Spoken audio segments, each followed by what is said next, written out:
where personalities are made, heroes meet heroes, and still heroes are made. Yeah, how rich am I? You are rich. Your mind is rich. Rich in mind. Yeah, you're rich in mind. I think that's applicable as at now. But you're soon growing. You're growing. Definitely. Yeah. So people know you as B.O.B. Yes. So what are your real names? My real name is Bob Odhiambo. Bob Ohiambo. Bob Otieno Odhiambo. Okay. But I prefer using Bob Odhiambo.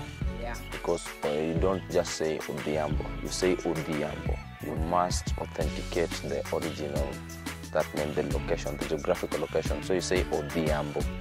Yeah. So I prefer to use Odhiambo because it's my dad's name, and being that my dad is not alive, I prefer to keep the legacy of the family by using my father's name. Okay. Yeah. And how does your day begin? My day, normally I have, before I sleep, I normally prepare what I call a to-do list. So in this list, I prepare what I should be doing the next day. And then I list them. So my normal day begins at 7 a.m. or if I slept very late, where very late means 5 a.m. maybe I went to a function to perform because I'm singing somewhere, and I sleep at 5. And that one I wake up at 9 or at 10, but my normal day begins at 7. That's when I have when I have things to do. My day begins at 7, and then from 7 I check my list, I take a shower, and then after taking a shower I prepare, leave the house, go somewhere, whether it's in the studio or like MUFM. I go there after the breakfast show, and then I begin to write, do some creative writing, plays, comedies, jokes for the next shows, preparing anything, just preparations for anything, yeah.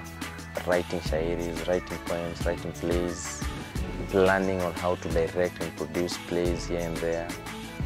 That's just my normal day. And then after that, I normally don't take breakfast. So I normally take a combined effort. I do take breakfast, come lunch. Okay, lunch come breakfast, I don't know. But I take my lunch at 12 or 11:30. Just take ugali. Yeah. That's your favorite meal? Not so much, but I prefer taking my very heavy meal that serves as my breakfast and lunch at 12 or 11:30, between 11:30 and 12, latest 12:30. And then from there, I continue with what was on my to-do list till the day ends. Then I sleep at 11. If I have nothing to do much, I sleep at 11 or 12. But if I have something to do, like scripting that is so much demanded, like I'm given a deadline to deliver that script, then that one I can even sleep at 5 in some extreme cases. Okay. So that's my normal day. And how did you discover your talent? How did it all begin? It's a very long story. I've got a lot of talent, so I don't know which one you're speaking about, but I'll give you just a brief history if you may allow. My father is a good artist. My father used to be an artist, used to draw. Yeah. And then my father was not so much learned, but he was a bright guy, as I may say, because he dropped out of school at class 8, but at that age, he used to develop plans for houses, yeah? He used to just draw, using his talent, he used to draw houses, and then he sell to architects, and then the architects would translate that mathematically to what's supposed now to be built. So that's how my dad used to make money. So from that, I developed an interest in drawing, and then I found out that I used to draw well. Yeah, even in class, in I think pre-unit, I used to draw. When we were given homeworks to go and draw, I used to draw well, and even some pupils at that age used to buy me sweets so that I draw for them their homeworks, and then that's how I used to make my first income, sweets. And by that time, it was around, I was in pre-unit in around 1996 or 1997, the year 1996 or 1997. So it was fun, and then by that time didn't discover that I was an actor or that I could do anything artistic apart from just drawing. Yes. And being that my father also liked football, at that tender age, he used to buy me t-shirts written number 9. And then there was a player in Real Madrid by that time called Hugo Sanchez, a Mexican. So I used to dream of becoming a footballer, becoming a striker. Yeah. And then when my father died, Yeah. we went back home. And then when we were at home, my mom used to buy for me clothes, but she used to sell mtumba, so she used to bring for me clothes, football clothes, because I used to have a passion in football. Unfortunately, the clothes that she used to buy, no, it depends where I come from. Yeah. Yeah, the clothes she used to buy were written number 7. So I developed an interest in playing in the right wing. Yeah. So by that time, when I used to play on the right wing, one day, some boy called Opio, some huge boy in class 6, you know, when you're in the countryside and then you come from town, like Nairobi, you're so small, and then these other guys are so big. Yeah. Those guys were admitted in school by touching their jaws. Yeah. So this guy kicked me until my foot got twisted. And then there was this, from there, my passion for sports in primary school was so lost.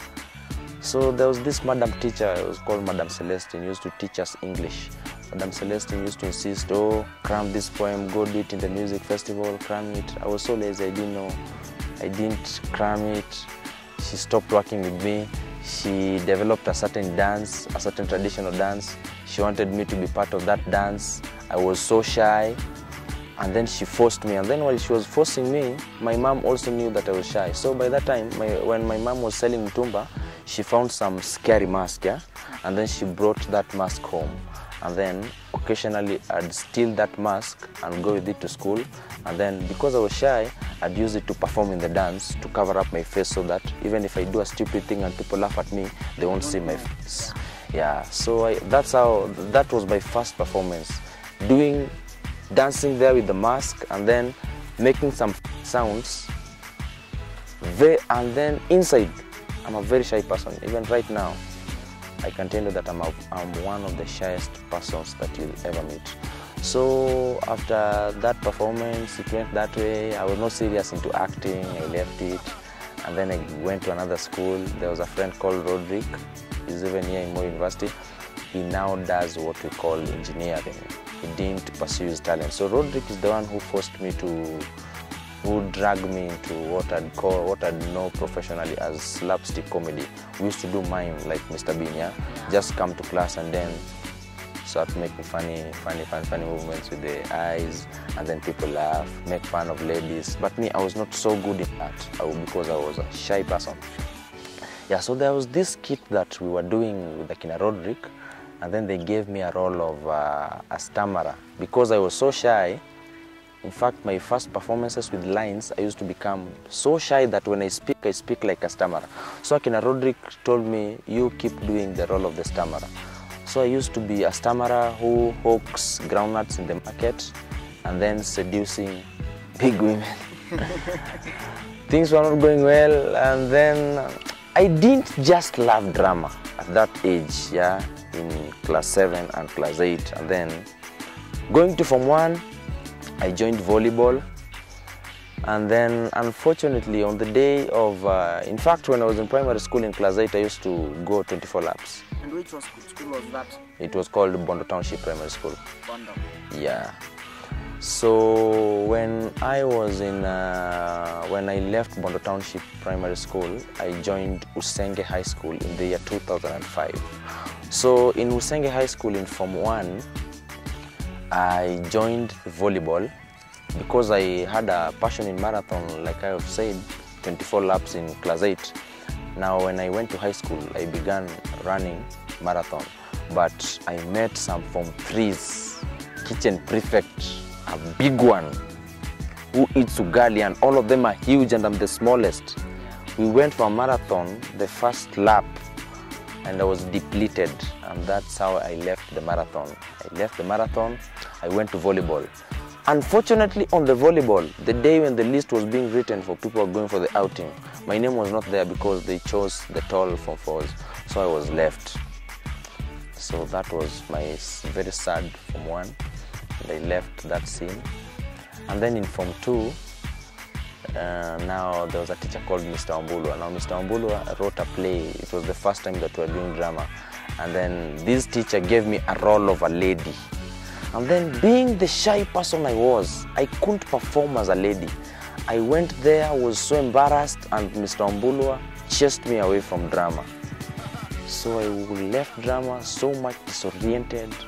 I felt like I don't have a talent. And then unfortunately there was a guy who was doing, in the same play, there was a guy who was doing a part of this guy who was delivering a letter, an office messenger, yeah. But on the day of the dress rehearsal, the office messenger, he was huge, called Brian. He was just sleeping backstage there. And then when his time came, now I just used to go to drama just to give them the moral support. And when it was his time to stage, and he was sleeping, I took his letter, put on his costumes, and delivered the letter on stage. And it was so funny that I was given a standing ovation. And I was only saying one line, "Here's your letter, sir." And I left. And it was so funny, everybody appreciated it. And after the play, the principal looked for me and said, "Wow, we didn't know you have a talent. You see, you can even become the best actor with that small one." So from there, I got encouraged, and then the teacher, the drama patron, saw some sense in what I was doing, and then he began now to develop me to do what I was doing. Yeah, he now saw that I could do comic parts well. So when he was writing the next plays, he was always writing about this funny person, and then he put me in his mind while he was writing that script, and that's how I developed to become this very funny guy. In fact, that's the teacher whom I used to imitate, and his imitations, I think, are what brought me this far, because he was a very comic teacher. Yeah, so that's just my... Can you remember something that you used to make people laugh about? In high school? Yeah. Just imitation of Mr. Wambulwa. Yeah. I was a very funny character, Mr. Wambulwa. He used to come to class and then say, "Amuchamponi mtuku po anapunzi, leo nataka tuongelele nomino." But that was not as funny, yeah, as the day that he came to class, and then there was this boy was seated. They were talking at Donta. This boy was called Michael. So Mr. Wambulwa told Michael, "Kwa nini munaongea na Victor Jungo?" And then Victor Jungo told him, "Mwalimu, we are discussing." "Oh, munaongea, ndio? Hebu nione kitabu yako." And then Victor was reading chemistry, and then this boy was reading physics. And then Mr. Wambulwa told this boy, "Physics inafanana na kemia." And then Mr. Wambulwa cheated him that he was going to slap him with the right hand. Yeah, and then being a lawyer, his hand was so heavy and huge. Those kinds of guys, when you are kichuna gali, yeah, the plate remains written "made in China." He was such kind of a guy. Yeah. So he cheated Michael that was going to slap him with his right hand, and then Michael covered the left cheek, yeah, and the right cheek remained. And Mr. Wambulwa with the left hand that was now remaining, the heavy one. Yeah. It was so simple. Whoop! Michael fell down, and then we acted that skit in the talent shows. We used to have talent shows in our high school each and every Saturday. And then that is how I started becoming. And then there was this thing that Mr. Wambulwa used to do in class. I think just some things of Mr. Bean, but he was doing them in his own style. He used to come to class, and then if you answer a question correctly, and then he would say, "Pikieni huyo kichana makofi, nani kofi moja tu," and then he'd say, "Tuende." So when he do this, yeah, it was so funny, and then his head was so sharp, and then his mouth was this way, and then his eyes were big. So when he goes this way, it was just laughter. And then I used to imitate him.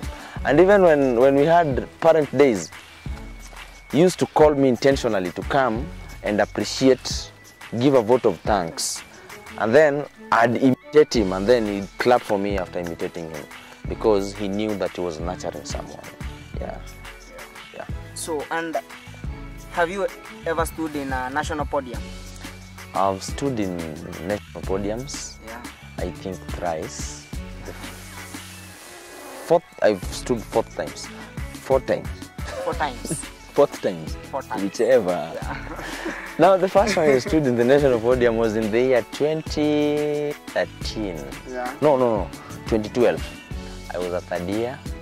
I was doing, I met this guy called Super Tall Kizi, and then he told me that there's a new TV station, there's a new TV program of stand-up comedy in K24. It's called LOL Kenya, where they give a chance to upcoming comedians. And then he told me to look out to their Facebook page. And then I went to Facebook. I saw that they had an audition. I went all the way to Nairobi. I did the auditions, and then they picked me. And then I performed my first show there as a shy person. By the way, I am a very shy person. I'll explain that later. So I performed there, and it was a success. You can watch it on YouTube. That was my first performance. And then at K24, that's where I learned how to write jokes. We were with great guys like Mubagi, Rapture the Scientist, and that's how in K24 LOL, it was a great experience, because that's where I learned how to write a joke. Yeah, how to write a joke for stand-up comedy. That's where I learned it, and I went to KTN Crazy Comedy in the year 2013, I think January or February. My show was aired, I think, for almost 6 months, and it was good. People calling me, yeah, we saw you on TV, yeah, blah, blah, blah. And then I also went to auditions at Churchill Live. I was picked, but unfortunately, by that time that I was picked at Churchill Live, I was not able to live in Nairobi due to the expenses. Yeah, so I had to come back home in Kisumu, not just Kisumu, but in Sondu, so that I do my attachment at Kisumu, somewhere that's convenient, somewhere that my parent could afford. But at Churchill, I'm still welcome, because I know that I was chosen. So if things don't go well in whatever I'm doing, then I might be forced to go to Churchill. But at the moment, all I can say is that my biggest problem and my biggest advantage is that God gave me a big disadvantage. God. Why? A big disadvantage because He gave me a lot of talents. Yeah. You should appreciate about that. No. Yeah. God gave me the talent of drawing. I draw well. Yeah. In fact, for the Mo University Drama Club, I'm the one who normally draws their backdrops. I know how to draw. I know how to paint. I know how to make portraits. Yeah. I know how to craft. I know how to make beads. I know how to design things, make love cards. I know how to act. I know how to write scripts. I know how to direct. Yeah. I know how to commit, to make jokes on stage. Yeah. Let's just say that I know art. So it's normally very difficult for me to settle on one. And let's say that right now I go to Nairobi with the sole objective of going to focus on Churchill Live. Yeah. I know that I will be killing my talent of drawing, because all my focus will be focused on one. And all along, throughout my upcoming, all these talents have been supporting one another. Yeah. Like for example, when I wrote my first play my first professional play that I sold, it was the money that I used to transport myself to go to that school to take that play. That money I earned it from drawing. Yeah. And you know, at home there we print as one page at 30 shillings plus typing. So all that money that I typed, all the 20 pages and printed, and my fare to go and sell that play were from drawing. And sometimes when somebody needs to be drawn for something that costs even 2,000 or 3,000 shillings, I find myself that I have money. The money that I can use to assist that project of painting and drawing is the money of scripting. Yeah. So when I make some decisions, I normally think twice. I think a lot. I think I'm going to suffer even in getting a job because of that problem that God gave me. Yeah. And do you have a mentor? Do you have recommend? I think I have mentors in all the talents. Yeah. Just briefly. For my talent of drawing, I can say that my father is my greatest mentor. Yeah. For the talent of comedy, my first mentor is Mr. Wambulwa. Just comedy skits and everything, and drama, Mr. Wambulwa. And then now stand-up comedy, my greatest mentor of stand-up comedy is the director of choir called Mr. Ongeri. This guy gave me the first platform and gave me the first jokes to perform. And the show was brilliant. LH1 was so full. I even whitewashed a certain third year. I don't know if it's a third year or a fourth year. Jassy, Ezekiel Jassy. I know you might be watching this. He was also there, he performed, but then I performed after him and I whitewashed him, and that show was superb. And from there, I started to know that I can do this thing. So Ongeri, Wambulwa, and my dad, those ones are my mentors. And when you've been in this, let me call it a career of comedy, which was your best performance? Which do you remember? And you appreciate yourself? My best performances. Yeah. I really can't pick out on any. Yeah. But all of them have been a success, except for the ones that for the first show that I did in bars. You know, when I was on long holiday as a third year, we used to hustle for venues. So one of the venues that we went to perform at was a bar, and we were booed because the fans were drunk. Yeah, but all my shows have been superb. I normally can't, I can't pick out on any, but what I can say, I can judge. Let's say that I can say that there's a joke that I did in a particular show. This joke was the best at that show. I can't pick out a best show. I can pick out a joke that was laughed at in a particular show. Yeah. So I can rate the shows. So, what are your plans? What plans do you have? As I've said right now, my biggest problem is multi-talented. I also sing. I'm in the choir. I used to be in the choir from first year to fourth year. I also sing. So part of my plans, I want to produce reggae album. I love reggae music. Yeah. In fact, I forgot one of my greatest mentors, Bob Marley. Bob Marley. Yeah, he's my mentors, the things that he used to do, and then the lifestyle how he started his life is almost a replica of mine, yeah. His dad died when he was almost 9 or 10.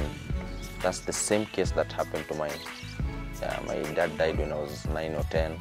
And then the focus that Bob Marley had, that's the same focus that I've always had in life. And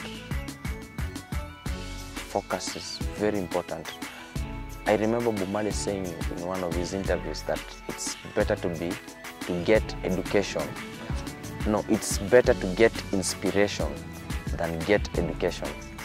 When you are inspired by someone to do something that's in you, it's better than going to class to learn about that thing. So that's one of the things that drive me. So just focus. So my focus right now is producing a reggae album. Focus number 2, forming a theater group that will be doing anything, all the arts, to advise people with challenges like mine of being multi-talented. Yeah, and to advise people to balance between their talents so that all of them are successful in the end of the day. So currently I have a theater group. It's called, not just a theater group, but an art company. It's still young. It has got a lot of mentors and people are trying to pull it up. And hopefully by the start of June, we are going to start fireworks with it. It's called the Big Ship Artists. We are going to go to schools doing visual art, drawing and acting. Just any talent you have, we are going to incorporate them, because being that I have experience in all those talents, I can give an advice on each one, yeah, so that whoever I'm advising will feel touched, will feel inspired rather than educated, yeah, so that they take the correct direction. I think that's the best thing I can do as at now. But I also have the idea of shows. So if I get a good show somewhere, maybe on TV, I won't mind. But I think the best way for me to go is to educate. Just educate people on talent. In fact, the other future plan of mine is to come back for a master's and then maybe do a doctor's. It's called doctors of permanent head damage. PhD. Yeah, do a PhD in theater so that my main aim is just to educate people on art. Yeah. Even if I do a joke, get that joke, but then in the end of the joke, learn something. What was the message behind that joke? That's my prime, to help others to discover themselves. That's my prime idea. And in short, what advice do you have to those guys who are out there and would like to be like you? Those guys who are out there, my advice will just be simple. Be yourself. That's number one, the greatest thing. Be yourself. Number two, be inspired to be yourself. Let somebody inspire you, but don't live the life of that person. Yeah. Get inspiration. Don't live the life of that person by doing exactly what he used to do, but get inspiration from him that you develop a unique you. Because even if you are twins, then the twins can't be the same. They are different in persona, yeah? So my advice to people out there is that be unique, be inspired to be unique. That's what we do. Thank you very much.